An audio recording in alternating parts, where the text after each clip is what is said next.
নাতি নাতনিরাই বরবটি দিয়ে যে এরকম মারাত্মক টেস্টের যে তরকারি বানানো যায় না খাইলে বুঝবে না। প্রথমে বরবটি গুলা এক আঙুল সাইজে সব কাটি ধুই নিব।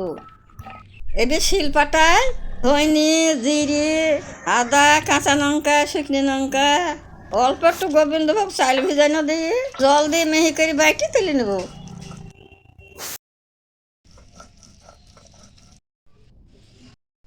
তারপর উনুনে কড়াই বসি সর্ষের তেল গরম করে নিই, বরবটিগুলো লবণ হলুদ দিয়ে হালকা করে ভাজি তুলব।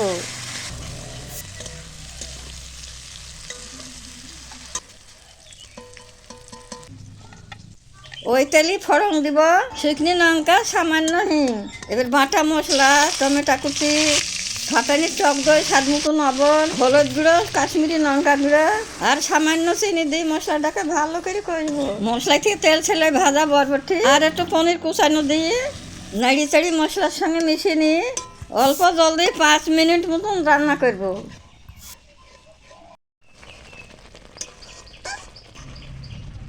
এবার তরকারিটা মাখো মাখো হলে ঘি দিয়ে নামাবো। সত্যি বলছি নাতি নাতনি এরকম ভাবে রান্না করলে তো কি স্বাদ, না রান্না করি না খেলে তো বুঝবা না। এবার আমি গরম গরম ভাতের সঙ্গে টেস্ট করবো।